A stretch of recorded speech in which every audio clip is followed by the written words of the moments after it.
In life, there are things that are so immutably connected to a point where we don't realize how much these things affect our day-to-day lives. Some of these things include how we relate to success, how we relate to failure, how we relate to friendships, growth, careers, and various other things that we normally don't pay much attention to, or we have crafted a way of looking at them in a point we don't normally realize that we are limiting ourselves in these things.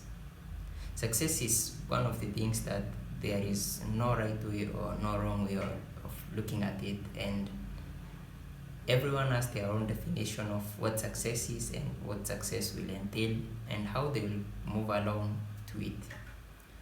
But most of the times when we talk about success, we normally are thinking of what it means for us to be successful. And when you look at it from another perspective, you realize that there is no one that generally pays attention to developing a formula or to developing a step-by-step process from where we are right now to getting to that successful life.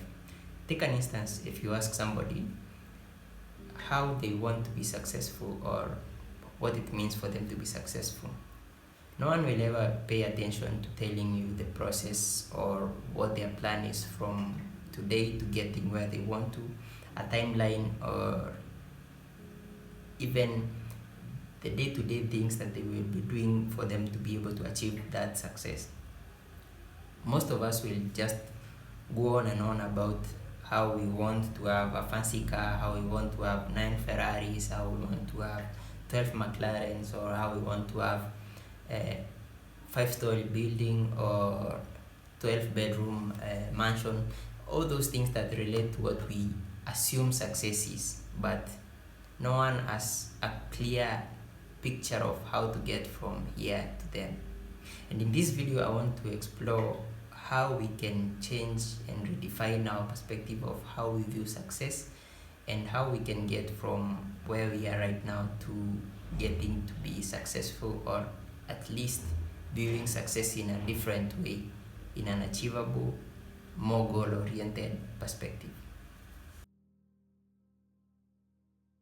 One thing that I have come to understand about success, or come to restructure how I look about success, is that success is not really a one-time deal. It doesn't just occur overnight.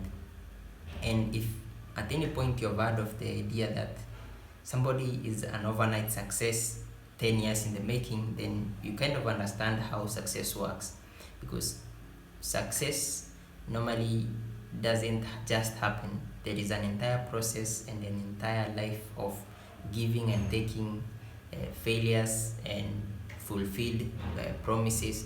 There are a lot of things that go into making a successful person that we normally don't get to see on a day-to-day basis. Like, if you look at somebody like maybe Jeff Bezos or maybe Jack Ma, some of these most successful people in the world, even Elon Musk, then there are probably things that we don't get to see about them every day. Like when they wake up, the much toil that it takes, the success that they have built each and every day to be able to come out as a boom of success. So if you think about success in this way, then you understand that it's more of a process rather than a one-time deal that just happens.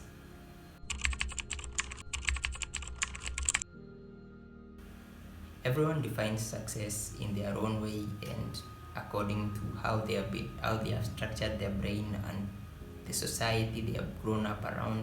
We all have very different definitions of what success is. For example, if you take somebody who has never had a house and somebody who has lived in a mansion, then the level of success does not always equal the same thing. For the person who has never had a house, having a 2-bedroom house looks like the top of the world. So success is self-defined, and there are a lot of things that come in when we try to define success. Success is not the goal.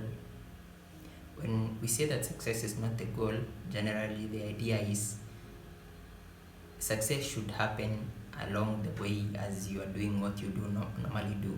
Or if you are targeting to achieve something in the long run, then success should be something that comes through the endeavor of you trying to achieve that one thing. It should never be the goal for your entire life to be successful, because then it limits you to having a clear, well-defined structure for you getting to that point.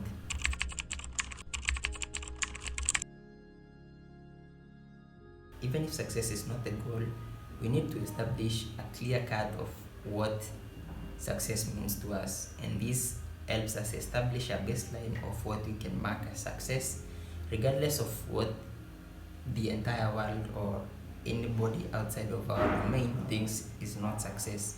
And this helps us in something that Morgan also calls enough is not too little.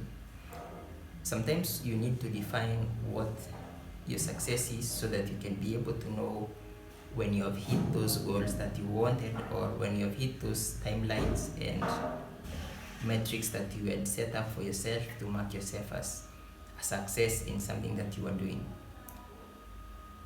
If you take, for example, the social ladder of climbing from one success to the next, you will find that the success ladder can be way too high for you to climb too fast and fall too fast.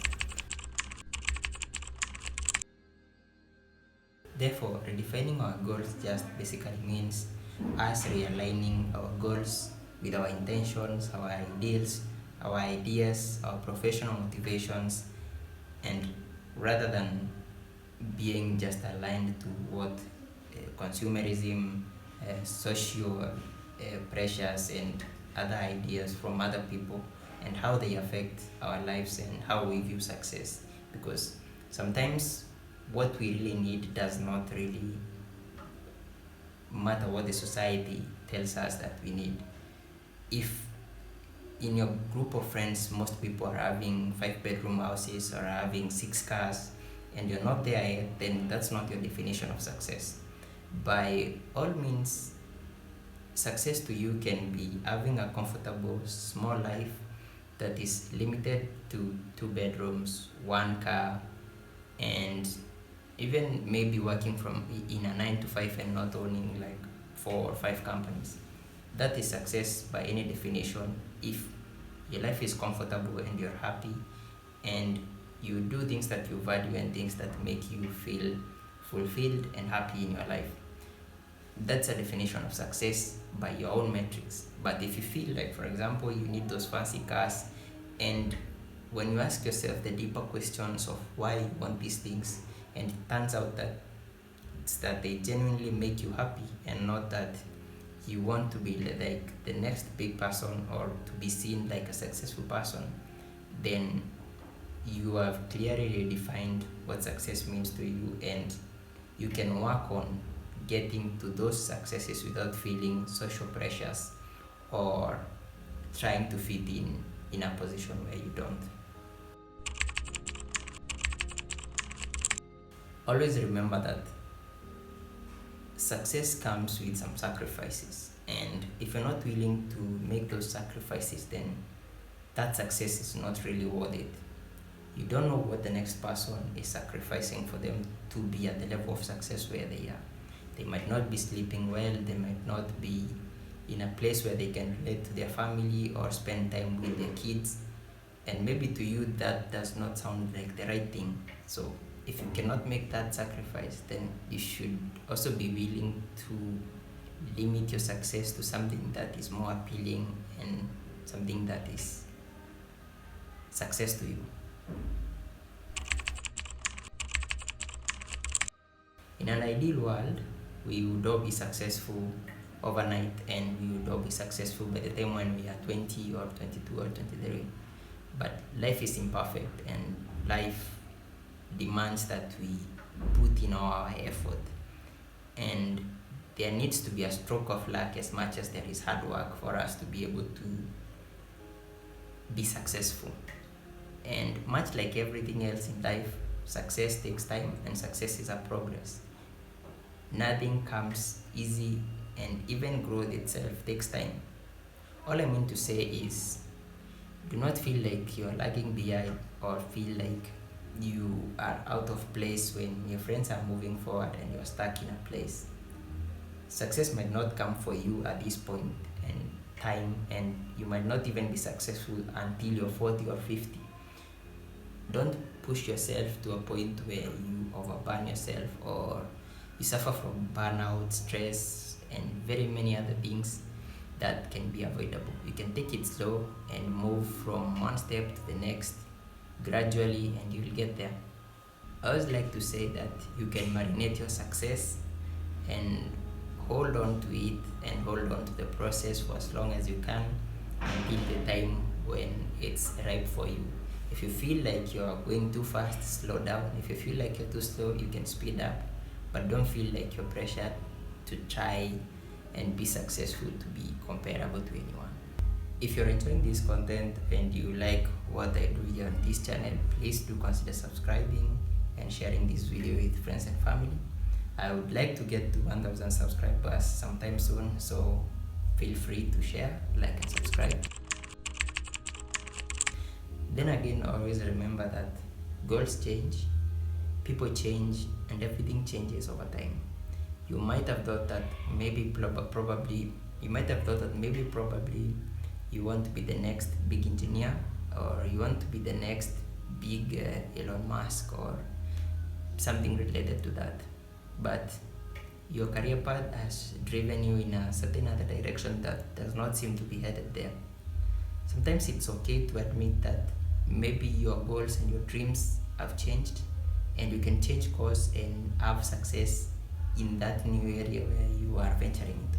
Like, for example, if somebody had told me a couple of years ago that I would be doing YouTube, or I'd be doing videos on YouTube, I would not really have taken it as something that would have been viable or something that I would have thought of doing. But here we are. I'm not saying that my success is limited to YouTube, but who knows? Having all the things that we have talked about in this video, knowing when it's enough, having a clear definition of what success is, redefining your own successes and your own path to success can be able to shine a light to us on what we need to do next when we achieve those successes, and also chart a way forward for us to be able to achieve those successes in time. And so be content, be humble, and don't let success get in over your head. With that, I wish you all the best in all the successes that are to come in the future. I hope that I see you in the next one.